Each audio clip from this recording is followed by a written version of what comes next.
নিখোঁজের 4 দিন পর মিলল শিশু আহনাফের মরদেহ। ছেলের নিথর দেহ দেখে বাকরুদ্ধ বাবা মাইনুদ্দিন সোহাগ।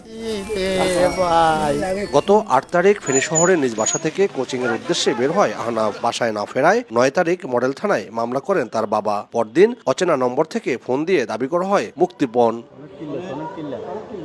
বুধবার এ ঘটনায় অভিযান চালিয়ে আশরাফ হোসেন তুষার, মোবারক হোসেন ওয়াসিম ও ওমর ফারুক রিফাতকে গ্রেপ্তার করে পুলিশ। তাদের তথ্যের ভিত্তিতে বৃহস্পতিবার দেওয়ানগঞ্জ ময়লার ডিপো সংলগ্ন ঢাকা চট্টগ্রাম রেল লাইনের পাশে একটি ডোবা থেকে মরদেহটি উদ্ধার করা হয়। আসামি আসে এখানে দেখা দিচ্ছে, আসামির পরে নিয়ে গেছে। পরে এখানে ডিবি পুলিশ আসে, মরা লাশটাকে তুলে নিয়ে সদর হাসপাতালে চলে গেছে। পুলিশ জানায় হত্যাকাণ্ডের মাস্টারমাইন্ড নিহত আহনাফের বড় ভাইয়ের বন্ধু তুষার। সন্দেহ এড়াতে নিখোঁজের সন্ধান চেয়ে নিজেই দেন ফেসবুকে স্ট্যাটাস। একটা ছেলেকে সন্দেহের ভিত্তিতে তাকে নিয়ে আসি এবং তাকে নিয়ে আসে জিজ্ঞাসাবাদের পরিপ্রেক্ষিতে